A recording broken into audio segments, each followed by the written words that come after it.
கழக அமைப்பு செயலாளர், முன்னாள் அமைச்சர், தூத்துக்குடி வடக்கு மாவட்ட கழக செயலாளர்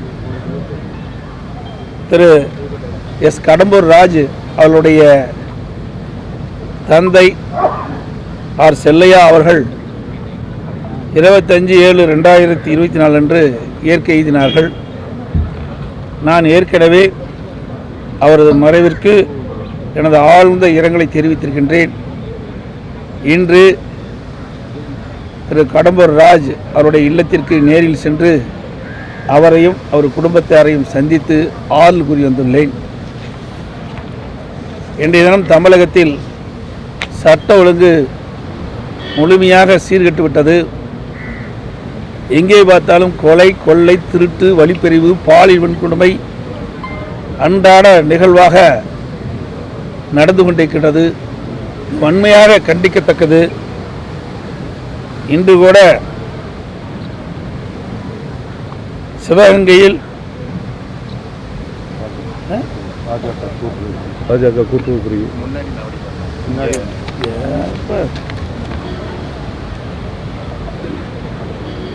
கடலூரில் 25வது வட்ட அவைத்தலைவர், கடலூர் வடக்கு மாவட்டம் அந்த பகுதியைச் சேர்ந்தவர் திரு நவநீதம் படுகொலை செய்யப்பட்டிருக்கின்றார்.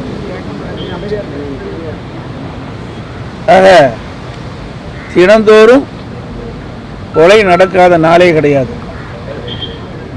ஜனவரி 1 முதல் 200 நாட்களில் 595 கொலைகள் நடந்துள்ளது இந்த விடியா திமுக ஆட்சியில்.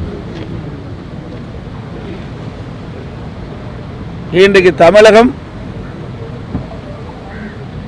கொலை மாநிலமாக மாறியுள்ளது, வேதனை அளிக்கின்றது. நேற்றைய தினம் 27/2024 அன்று தருமபுரி மாவட்டம், தருமபுரியில் மாவட்ட ஆட்சியாளர் அருகில் புதிதாக ஒரு பிரியாணி கடை துவக்கியிருக்கிறாங்க. தொப்பி பாப்பா அந்த பிரியாணி கடையில் முகமது ஆசிக் என்ற இளைஞரை 4 பேர் கொண்ட கும்பல் பயங்கர ஆயுதத்தால் தாக்கி வெட்டி கொலை செய்யப்பட்டிருக்கின்றார். இந்த காட்சிகள் ஊடகங்களில் வந்துள்ளன. அன்றாட சம்பவங்களாக இன்றைக்கு இந்த கொலைகள் நடந்த வண்ணம் உள்ளன.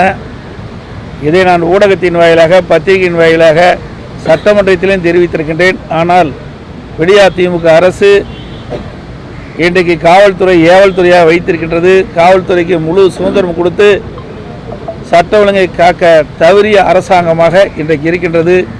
இனியாவது இந்த முதலமைச்சர் காவல்துறைக்கு முழு சுதந்திரம் கொடுத்து இப்படி மக்களை ஆடுகளை வெட்டுவதைப் போல, கசாப்பு கடையில் ஆடுகளை வெட்டுவதைப் போல மனிதர்களை வெட்டுகின்ற நிலை மாற வேண்டும். இது தமிழகத்திற்கு பெரும் ஆபத்தாக விளைகின்றது. எங்கே பார்த்தாலும் கஞ்சா விற்காத இடமே இல்லை. இந்த கஞ்சா போதையில் ஏற்படுகின்ற கொலைகள் தான் அதிகமாக பார்க்கப்படுகிறது. இன்றைக்கு இந்த கொலையாளிகளை காவல்துறை பிடித்து விசாரிக்கின்ற பொழுது பெரும்பாலான கொலையாளிகள் இந்த கஞ்சா போதையில் ஈடுபட்டதான் தெரியுது. அதனால் இந்த விடியா திமுக அரசு இன்றைக்கு இரும்பு கரம் கொண்டு இந்த கஞ்சா விற்பனை தடுத்து நிறுத்த வேண்டும். வெளி மாநிலத்திலிருந்து தமிழகத்திற்கு கஞ்சா வருவதாக ஊடகத்திலும் பத்திரிகையிலும் செய்த செய்திகள் வந்த வண்ணம் உள்ளன. அதை தடுப்பதற்குண்டான நடவடிக்கை எடுக்க வேண்டும். ஒரு திறமையில்லாத ஒரு அரசாங்கமாக இன்றைக்கு பார்க்கப்படுகிறது. இதனால் மக்கள் கடுமையாக பாதிக்கப்படுறாங்க. இந்த போதைப் பொருளால் இளைஞர்கள், மாணவர்கள் சீரழியக்கூடிய காட்சி தொடர்கிறது தமிழகத்திலே. இந்த போதைக்கு அடிமையாகி போதையினால் பல கொலைகள் தமிழகத்திலே நடந்த வண்ணம் உள்ளன. இது கண்டிக்கத்தக்கது. இன்றைக்கு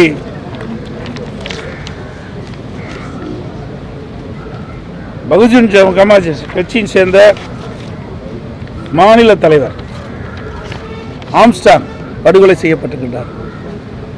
இன்றைக்கி திருநெல்வேலியில் ஜெயக்குமார் காங்கிரஸ் மாவட்ட தலைவர் படுகொலை செய்யப்பட்டிருக்கிறாங்க.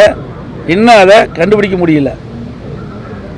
இப்படி அரசியல் கட்சி சேர்ந்த பிரபலங்களும் கொலை செய்யப்படுவது சர்வசாதாரணமாக இன்றைக்கு தமிழகத்தில் நடந்து கொண்டிருக்கிறது. இது வன்மையாக கண்டிக்கிறோம். இன்றைக்கு பொதுமக்களுக்கும் பாதுகாப்பு இல்லை, அரசியல்வாதிகளுக்கும் பாதுகாப்பு இல்லை, பெண்களுக்கும் பாதுகாப்பு இல்லாத ஒரு சூழ்நிலை தமிழகத்தில் நிலவுகிறது. அதோடு நேற்றைய தினம் திராவிட முன்னேற்ற கழகம் ஒரு ஆர்ப்பாட்டத்தை நடத்தியிருக்கின்றது. மத்திய அரசை கண்டித்து ஆர்ப்பாட்டம் நடத்தப்பட்டிருக்கிறது. மத்திய அரசு மாநிலத்திற்கு தேவையான நிதி ஒதுக்கப்படவில்லை என்ற குற்றச்சாட்டை முன்வைத்து ஆர்ப்பாட்டம் நடத்தியிருக்கின்றார்கள்.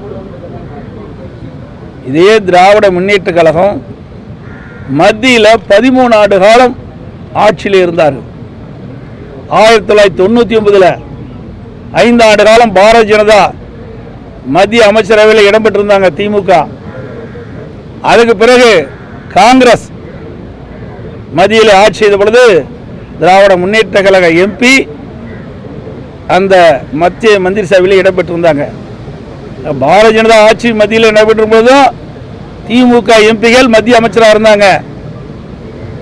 அதற்கு பிறகு காங்கிரஸ் மத்தியில் ஆட்சி ஏற்பட்ட பொழுதும் அந்த காங்கிரஸ் மத்திய மந்திரி சபையில் திமுக எம்பிகள் அமைச்சராக இருந்தாங்க.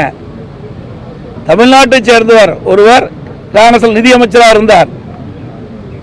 இப்படி 13 ஆண்டு காலம் திராவிட முன்னேற்ற கழகத்தைச் சேர்ந்த நாடாளுமன்ற உறுப்பினர்கள் மத்தியிலே அமைச்சராக இருந்தாங்க. அப்பொழுது எவ்வளவு நிதியை தமிழகத்திற்கு கொண்டு வந்தாங்க, எவ்வளவு புதிய திட்டத்தை துவக்கினார்கள். அதனால் தமிழகம் எந்த அளவுக்கு ஏற்றம் பெற்றது என்பதை நாம் சிந்தித்து பார்க்க வேண்டும். இன்றைய தினம் தமிழகத்தில் திமுக மீது கடும் கோபத்தில் மக்கள் இருந்து கொண்டிருக்கின்றார்கள். மக்களோட ஆட்சி நடைபெற்றுக் கொண்டிருக்கின்றது. தமிழகத்திலே சட்ட ஒழுங்கு அடியோடு சீர்கட்டு விட்டது, விலைவாசி உயர்ந்து விட்டது, எங்கே பார்த்தாலும் போதைப் பொருள் விற்பனை அதிகரித்து விட்டது. இன்றைக்கு மக்கள் மத்தியில் ஒரு வெறுப்புணர்ச்சி ஏற்பட்டிருக்கிறது. இதை மறைக்க நேற்றைய தினம் திராவிட முன்னேற்ற கழகம் போராட்டத்தை மத்திய அரசின் மீது ஒரு போராட்டத்தை ஏற்படுத்தியது. இதுதான் உண்மை. உண்மையிலேயே திராவிட முன்னேற்ற கழக தலைவர் திரு ஸ்டாலின், இன்றைய முதலமைச்சர் திரு ஸ்டாலின் அவர்கள் திராவிட முன்னேற்ற கழகத்தைச் சேர்ந்த நாடாளுமன்றர்கள் மத்தியிலே 13 ஆண்டு காலம் ஆட்சி அதிகாரத்தில் வைக்கின்ற பொழுது நிதியை பெற்றிருக்கலாம், புதிய திட்டத்தை தமிழகத்துக்கு கொண்டு வந்திருக்கலாம். அதையெல்லாம் அவர்கள் செய்யவில்லை. குடும்ப உறுப்பினர்கள் ஆட்சி அதிகாரத்திலே மத்தியிலே இருக்க வேண்டும், அதுதான் அவருடைய எண்ணம். மக்களை பற்றி கவலை இல்லை, மக்களை பற்றி சிந்திக்கவில்லை. 13 ஆண்டு காலம் மத்தியிலே ஆட்சி அதிகாரத்தில் இருக்கின்ற பொழுது இப்பொழுதுதான் தமிழ்நாட்டை பற்றி சிந்திச்சிருக்கிறார் இன்றைய முதலமைச்சர். உள்ளாட்சி தேர்தலுக்கான ஏற்பாடுகள் அனைத்து இந்திய அண்ணா திராவிட முன்னேற்ற கழகத்தை பொறுத்த வரைக்கும் நடந்து முடிந்த நாடாளுமன்ற தேர்தலிலே அனைத்து இந்திய அண்ணா திராவிட முன்னேற்ற கழகம் வெற்றி வாய்ப்பு இழந்திருக்கின்றது. அதோடு வருகின்ற உள்ளாட்சி தேர்தல் 2026 நடைபெற்ற சட்டமன்ற தேர்தல் குறித்து ஒவ்வொரு பாராளுமன்றமாக நாங்கள் எங்களுடைய பாராளுமன்றத்தில் இருக்கின்ற அந்த 6 சட்டமன்றத்தில் இருக்கின்ற நிர்வாகிகளை அழைத்து கருத்துக்களை கேட்டு ஆக்கப்பூர்வமான பணிகளை நாங்கள் மேற்கொண்டிருக்கின்றோம். கூட்டணி கிடையாது. அதான் இப்போ நான் சொன்னேன், நவநீதன் நினைக்கிறேன், பத்மநாதனில் நவநீதன் சொல்கிறாங்க. என்கிட்ட முழுமையாக தெரியல, வரும்போது தான் நான் கேட்டேன். நான் ஏற்கனவே சொன்னேன், அவர் இருசக்கர வாகனத்தில் அவர் கடலூரில் ஒரு வார்டில் அவைத்தலைவராக இருக்கான்னு எனக்கு கிடைச்ச தகவல். வருகின்ற பொழுது அவர் இருசக்கர வாகனத்தில் சென்று கொண்டிருக்கின்ற பொழுது அவர் வழிமறித்து வெட்டி கொல்லப்பட்டதாக செய்திகள். அது இன்னும் முழுமையாக கிடைக்கல. அங்கிருந்து நான் வரும்போது தான் அதை சேகரித்தேன். தான் தமிழ்நாட்டில் அரசியல்வாதிக்கும் பாதுகாப்பு இல்லை, பொதுமக்களுக்கும் பாதுகாப்பு இல்லை. தினந்தோறும் கொலை நடக்காத நாளே இல்லை. இன்றைக்கி தமிழகம் ஒரு கொலை மாநிலமாக காட்சியளிக்கின்றது இந்த திராவிட மாடல் ஆட்சியில். மத்திய பட்ஜெட்ல வந்து எந்த நிதியுமே ஒதுக்கல. தூத்துக்குடி வந்து வெள்ளத்துல பாதிக்கப்பட்டு எந்த வெள்ளத்துக்கு எந்த நிவாரணம்? அது தெளிவாக நான் அறிக்கை விட்டேன். ஊடகத்திலே வந்தது, பத்திரிகையிலே வந்திருக்குது. நாங்கள் கண்டித்து தெளிவான அறிக்கை விட்டுக்கிறோம். ஆனால் ஏற்கனவே 13 ஆண்டு காலம் மத்தியிலே திமுக மத்திய அமைச்சரவையிலே அங்கம் வைத்தது. அப்பொழுது எவ்வளவு நிதியை பெற்றாங்க? எந்த மத்தியிலே எந்த அரசாங்கம் இருந்தாலும் நம்ம கேட்ட நிதியை கொடுத்தது கிடையாது. இன்றைக்கு அரசியல் செய்ய வேண்டும் என்பதற்காக திராவிட முன்னேற்ற கழகம் ஒரு நாடகத்தை அரங்கேற்றிருக்கிறது. இவர்கள் மீது இருக்கின்ற இவர்கள் மீது மக்கள் இருக்கின்ற கோபத்தை மறைப்பதற்காக இன்றைக்கு பத்திரிகையில் ஊடகத்திலையும் இன்றைக்கு பல்வேறு குற்றச்சாட்டை மத்தியில் சொல்லிட்டு இருக்கிறாங்க. இவர்கள் மீது இருக்கின்ற குற்றச்சாட்டு நிறைய இருக்குது. அதான் அவர்கள் செய்து முடிச்சாங்களா? அந்த குற்றச்சாட்டிலிருந்து ஏதாவது நடவடிக்கை எடுத்து மக்களுக்கு திருப்திகரமாக ஏதாவது செய்தாங்கன்னா இல்லை. இன்னைக்கு எய்ம்ஸ் மருத்துவமனை பற்றி பேசிட்டு இருக்கார் திரு ஸ்டாலின். அனைத்து இந்திய அண்ணா திராவிட முன்னேற்ற கழகத்தில் விவசாயிகளுக்கு பயனளிக்கக்கூடிய அற்புதமான திட்டம். சேலம் மாவட்டம் தலைவாச கூட்டு ரோட்டில் 1000 கோடியில் பிரம்மாண்டமான கால்நடை பூங்கா நாங்கள் கட்டி முடிச்சிருக்கிறோம். கட்டி முடிக்கப்பட்டு 3 ஆண்டு காலம் ஆகுது. இன்னும் திறக்காத பூட்டி வச்சிருக்கிறாங்க. 1000 கோடியில் கட்டப்பட்டது முழுக்க மாநில நிதி. அந்த ரிப்பனை கட் பண்றதுக்கு எவ்வளவு நேரம் ஆகும்? கட்டப்படாத எய்ம்ஸ் மருத்துவமனைக்கு குரல் கொடுத்துட்டு இருக்காரு. கட்டி முடிக்கப்பட்ட பிரம்மாண்டமான கால்நடை பூங்கா, ஆசியாவிலேயே மிகப்பெரிய கால்நடை பூங்கா. இவ்வளவு பெரிய கால்நடை பூங்கா கிடையாது. 1050 ஏக்கர்ல கட்டியிருக்கிறோம். அந்த திட்டத்தை துவக்கி வச்சிருந்தா அங்க இருக்கிற அந்த கால்நடை மருத்துவக் கல்லூரி படிக்கின்ற மாணவர்கள் ஆராய்ச்சியில் ஈடுபட்டிருப்பாங்க. அந்த ஆராய்ச்சியின் மூலமாக விவசாயிகள் பயன்பெற்றிருப்பாங்க. அதையெல்லாம் இந்த அரசு செயல்படுத்த மனமில்லை. ஏன்னா அனைத்து இந்திய அண்ணா திராவிட முன்னேற்ற கழக அரசுல கொண்டு வந்த திட்டம் என்ற ஒரே காரணத்திற்காக அந்த திட்டத்தை முடக்கி வச்சிருக்கிறாங்க. ஆனா எய்ம்ஸ் மருத்துவமனை எப்ப பார்த்தாலும் பேசிட்டு இருக்காரு. 1 லட்சம் செங்கலை தூக்கிட்டு இருக்காரு. பல லட்சம் செங்கல்ல கட்டி பிடிக்கப்பட்ட அந்த கால்நடை பூங்காவை திறக்க வக்கில்லாத அரசாங்கம் தான் இந்த திமுக அரசாங்கம். உண்மையிலே மன வேதனைப்படுறேன். நான் ஒரு விவசாயி என்ற காரணத்தினாலே விவசாயிகளுக்கு என்னென்ன தேவை என்பதை உணர்ந்து அந்த ஆராய்ச்சி நிலையத்தின் மூலமாக இன்றைக்கு விவசாயிகளுக்கு இன்றைக்கு கால்நடைகளை இன்றைக்கு அதை உற்பத்தி கொடுத்தா அந்த கால்நடை மூலமாக விவசாயிகள் பயன்பெறுவாங்க. நான் முதலமைச்சர் இருக்கும்போது அமெரிக்காவுக்கு சென்றேன். அப்போலோ பால் பண்ணைக்கு செல்கின்ற பொழுது ஒரு பசு 60 லிட்டர் பால் கொடுக்குது. அப்படிப்பட்ட பசுக்களை ஆராய்ச்சி மூலமாக அதை உருவாக்கி நம்முடைய விவசாயிகளுக்கு கொடுக்கலான்னு தான் அந்த திட்டத்தினுடைய நோக்கம். ஏன்னா அப்படிப்பட்ட கலப்பின பசுகளை உருவாக்கின்ற பொழுது அந்த பசு நம்முடைய தமிழ்நாட்டுடைய சீதோச நிலைக்கு தக்கவாறு அந்த பசுவை ஆராய்ச்சியின் மூலமாக உருவாக்க வேண்டும். அதுதான் எங்களுடைய நிலைப்பாடு. அதே மாதிரி ஆடுகள், அதே மாதிரி கோழி, அது மாதிரி பன்றி, மீன், இதெல்லாம் இந்த ஆராய்ச்சி நிலையத்தில் வருது. மிகப்பெரிய கால்நடை பூங்கா. நீங்களாம் ஊடக நண்பர்கள் போய் அதை பிடிச்சு காட்டுங்க. நீங்க தான் எங்களை காட்ட மாட்டேங்கிறீங்க. திமுக தான் சப்போர்ட் பண்ணிட்டு இருக்கிறீங்க. யாரும் வருத்தப்படக்கூடாது. நான் ஏன்னு சொன்னா உண்மை நிலையை மக்களுக்கு எடுத்து காட்டுங்க. இன்னைக்கு 1000 கோடியில் கட்டப்பட்ட கட்டடம் பாலடைஞ்சு கிடக்குது. எவ்வளவு பெரிய விஷயம். நீங்க அந்த போய் கால்நடை பூங்கலை உள்ள போய் பார்த்துட்டு வாங்க சார்.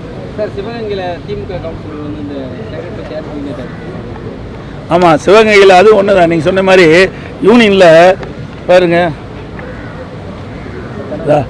படத்தை பாருங்க. இந்த படத்துல சிவகங்கை ஊராட்சி ஒன்றியத்தில், சிவகங்கை மாவட்டம் சிவகங்கை ஊராட்சி ஒன்றியத்தில் ஒரு பெண் அதிகாரி அமர்ந்திருக்கிறாங்க. வேண்டுமென்றே திட்டமிட்டு திராவிட முன்னேற்ற கழகத்தை சேர்ந்த அந்த தொழிற்சங்கத்தினுடைய பொறுப்பில் இருக்கின்ற ஒருவர் அவர் ஏதோ கேட்குறாரு, சட்டத்துக்கு புறமாக கேட்குறாரு. அதை செய்ய மறுக்கின்ற பொழுது சேரை தூக்கி அடிக்கிற காட்சியை ஊடகத்தில் பார்க்குறோம். வலைதளங்கள் வந்திருக்குது. அது எப்படி அரசு ஊழியர்களுக்கு பாதுகாப்பு இல்லை. இந்த ஆட்சியில் ஒரு மோசமான ஆட்சி நடந்து கொண்டிருக்கின்றது. இது மிகுந்த கவலை அளிக்கிறது. ஊடக நம்பர்களும் பத்திரிகை நம்பர்களும் தான் இனியாவது உண்மை செய்தியை வெளியிடுங்க. ஏன் பயப்படுறீங்கன்னு எனக்கு தெரியல. நடுநிலையோடு செயல்படுங்க. எங்களுக்கு ஆதரவாக செயல்பட்டு நாங்கள் கேட்கவே இல்லை. நாட்டில் நடைபெறுகின்ற நிகழ்வுகளை மக்களுக்கு தெரிவிங்க. நிறைய ஊடகம் கொடுக்குறீங்க, இல்லைன்னு நான் சொல்ல. அதெல்லாம் பார்த்து உங்களை போடுற ஊடகத்தில் தான் நான் எடுத்து நாங்கள் பேசுகிறோம். அனைத்து ஊடகங்களுக்கும் பத்திரிகை நண்பர்களுக்கும் வணக்கம், நன்றி.